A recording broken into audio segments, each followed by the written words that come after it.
আসসালামু আলাইকুম, hello lovely users, দেশ ও দেশের বাইরে সবাইকে ওয়েলকাম টু আত্মর কুকিং স্টুডিও। কেমন আছেন সবাই? হোপফুলি সবাই ভালো আছেন। আজকে নিয়ে আসলাম একটি ভিন্ন ধরনের একটা মাছের রেসিপি।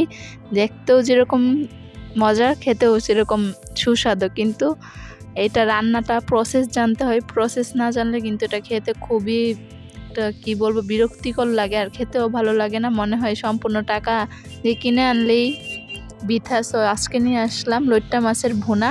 সো ঝাল ঝাল ভুনা। অবশ্যই এটা কিভাবে কি করছি সব কিছু এই ভিডিওতে দেখিয়ে ফেলছি।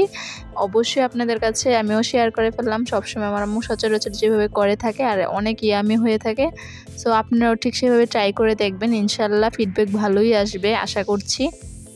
আর জন্য ফার্স্ট টাইম এই জায়গায় সরিষার তেল দিয়ে দিচ্ছি। অবশ্যই সবসময় প্রেফার করি সরিষার তেলটা, কারণ সরিষার তেল দিয়ে সব কিছু রান্না করলে টেস্টটা এর চেয়ে সোয়াবিন তেলের থেকে 1000 গুণ বেড়ে যায়, আর গ্যাস্ট্রিকের সমস্যাটাও অনেকটাই কম থাকে। সো এর জন্য তারপরে দিয়ে দিচ্ছি পেঁয়াজ কুচি। আর লইট্টা ভুনাতে কিন্তু পেঁয়াজ কুচি অনেক লাগে, আর এটা কিন্তু লইট্টা মাছ ভুনা। সো অবশ্যই পেঁয়াজ কুচির পরিমাণ বেশি লাগবে। এই জায়গায় আম্মু প্রায় 1.5 কাপের মতো পেঁয়াজ কুচি দিয়ে নিয়েছে। আর পেঁয়াজ কুচিটা হালকা একটু যখনই ব্রাউনিশ হয়েছে ঠিক তখনই মশলা দিয়ে দিচ্ছে। এই জায়গায় আদা রসুন বাটা দিয়েছে 1 চা চামচের মতো, হলুদ গুঁড়া দিয়েছে 1/2 চা চামচ, মরিচ গুঁড়া দিয়েছে 1.5 চামচের মতো, নুন দিয়েছে স্বাদ অনুযায়ী, এটা তো বলার কিছু নেই। আর ধনিয়া গুঁড়া দিয়েছে 1 চা চামচ, আর ভাজা জিরা গুঁড়া দিয়েছে 1 চামচ, দিয়ে খুব ভালোভাবে ভেজে নিয়েছে। অবশ্যই এটা খুব ভালোভাবে ভেজে নেবেন। অবশ্যই চুলার আঁচটা মিডিয়াম টু হাই থাকবে, তা না হলে কিন্তু এটার অ্যারোমাটা থেকে যাবে, সেক্ষেত্রে খাবারটা খেতেও ভালো লাগবে না। আর ভাজা যখন হয়ে এসেছে তখন দিয়ে দিচ্ছে পানি। আর পানিটা দেওয়ার কারণ হচ্ছে যাতে পুড়ে না যায়, কারণ যে কোনো সময় পুড়ে যাওয়ার সম্ভাবনা থাকে। আর পানিটা দিয়ে খুব ভালোভাবে কষিয়ে নিতে হবে। আর এটা যত বেশি কষাবেন এটা খেতেও তত বেশি মজা হবে। আর এটার মেন ইনগ্রিডিয়েন্টসই হলো দুটা, যেটা হচ্ছে পেঁয়াজ আর লইট্টা মাছ। যত বেশি পেঁয়াজ দিবেন এটা তত বেশি টেস্ট হবে। আর এখন দিয়ে দিচ্ছি লইট্টা মাছগুলা। অনেকে কিন্তু শখের বসে লইট্টা মাছ কিনে নিয়ে আসে, কিন্তু এটার যে একটা স্মেল আসে সেটার কারণে খেতে পারে না। এর জন্যই সঠিকভাবে কিভাবে খেতে হবে, কিভাবে এটা রান্না করলে টেস্টটা ভালো আসবে সেটাই তুলে ধরা হয়েছে আজকে।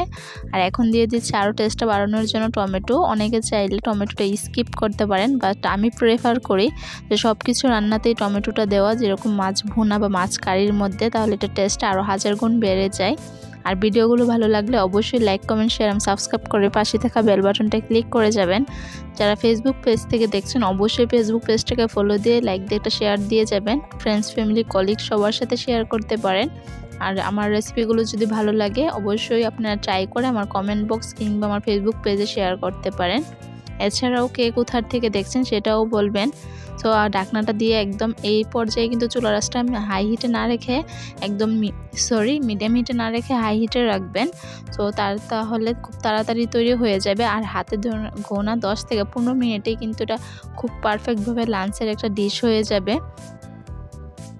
আর এখন দিয়ে দিচ্ছি কাঁচামরিচ। এটা ঝালটা পরিমাণ বুঝে, যেহেতু আমি যে গোলাম মরিচ ইউজ করা হয়েছে, সো কাঁচামরিচটা দেওয়া হচ্ছে, একটু ঝাল ঝাল না হলে ভালো লাগে না। আর এখন দিয়ে দিচ্ছি ধনিয়া পাতা কুচি প্রায় 1/3 কাপের মতো দেওয়া হয়েছে।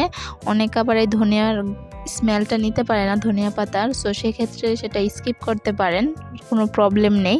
আর আত্মর কুকিং স্টুডিও মানেই হচ্ছে অল্প উপকরণ ইজি ওয়েতে কীভাবে নতুন নতুন রেসিপি, মজার রেসিপি আপনাদের কাছে শেয়ার করে সেটাই।